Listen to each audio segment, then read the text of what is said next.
নমস্কাৰ বন্ধু বান্ধৱীসকল, আপোনাৰ মাজত কেইটামান গুৰুত্বপূৰ্ণ কোৱেশ্চন লৈ আহিছোঁ।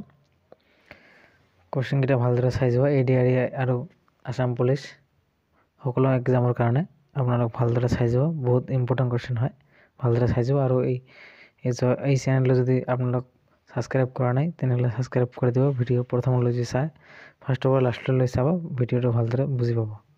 ভিডিঅ'টো আৰম্ভ কৰি ভালদৰে চাই যোৱা। 1 নম্বৰ কোৱেশ্চন আপোনালোক চোৱা।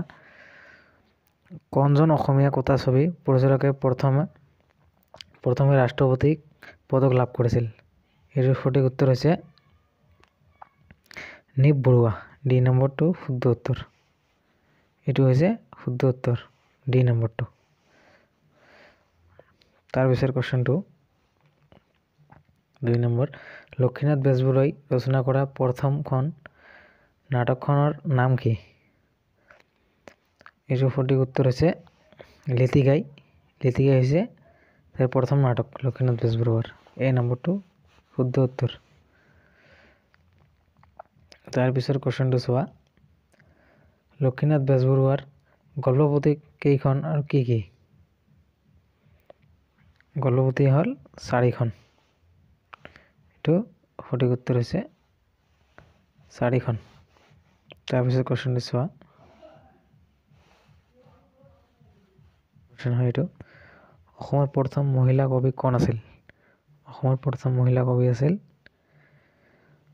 পদ্মপ্ৰিয়া হৈছে অসমৰ প্ৰথম মহিলা কবি। এইটো হৈছে বি নম্বৰ এনচাৰ, সঠিক উত্তৰ। তাৰপিছত কোৱেশ্চনটো চোৱা। মাধৱদেৱৰ মাতৃৰ নাম কি আছিল? মাধৱদেৱৰ মাতৃৰ নাম আছিল মনোৰমা। মনোৰমা হৈছে মাধৱদেৱৰ মাতৃ। সঠিক উত্তৰ হৈছে বি। তাৰপিছত চোৱা। শংকৰদেৱে ৰচনা কৰা অন্তিমখন নাট কি? শংকৰদেৱে ৰচনা কৰা অন্তিমখন নাটখন হ'ল কালীয় দমন। কালীয় দমন হৈছে অন্তিমখন নাট। এইটো হয় সঠিক উত্তৰ বি। তাৰপিছত চোৱা। মাধৱদেৱৰ বিৰচিত প্ৰথমখন নাট হৈছে, নাটখনৰ নাম কি? প্ৰথমখন নাটকখন হৈছে মাধৱদেৱৰ অৰ্জুন ভঞ্জন। অৰ্জুন ভঞ্জন হৈছে মাধৱদেৱৰ প্ৰথমখন নাট। এইটো হয় বি নম্বৰ সঠিক উত্তৰ। তাৰপিছত কোৱেশ্চনটো চোৱা। অসমীয়া ভাষাৰ প্ৰথম কবিতা পুথিখনৰ ৰচক কোন? অসমীয়া ভাষাৰ প্ৰথম কবিতা পুথিৰ ৰচক হৈছে হেম সৰস্বতী। হৈছে অসমীয়া ভাষাৰ প্ৰথম কবিতা পুথি। এই নম্বৰ এনচাৰ, সঠিক উত্তৰ। তাৰপিছত কোৱেশ্চনটো চোৱা। জোনাকী আলোচনীখন কিমান চনত প্ৰকাশ পাইছিল? জোনাকী আলোচনীখন 1889 চনত আৰম্ভণি হৈছিল, প্ৰকাশ পাইছিল। সঠিক উত্তৰ হৈছে এইটোৰ চি নম্বৰ হৈছে সঠিক উত্তৰ। তাৰপিছত কোৱেশ্চনটো চোৱা। লক্ষ্মীনাথ বেজবৰুৱাই লিখা একমাত্ৰ উপন্যাসখনৰ নাম কি? একমাত্ৰ উপন্যাসখনৰ নাম হ'ল পদুম কুঁৱৰী। পদুম কুঁৱৰী হৈছে 1 নম্বৰ। এইটো হৈছে সঠিক উত্তৰ। তাৰপিছত কোৱেশ্চনটো চোৱা। হেম বৰুৱাৰ প্ৰথমখন কাব্যপুথিখনৰ নাম কি? হেম বৰুৱাৰ প্ৰথম কাব্যপুথিখনৰ নাম হ'ল বালিচুন্দা। বালিচুন্দা হৈছে হেম বৰুৱাৰ প্ৰথম কবিতা পুথি। এইটো হৈছে চি নম্বৰ সঠিক উত্তৰ। তাৰপিছত কোৱেশ্চন চোৱা। ডক্টৰ ভৱেন্দ্ৰনাথ শইকীয়া সাহিত্য একাডেমী বঁটা পোৱা পুথিখনৰ নাম কি?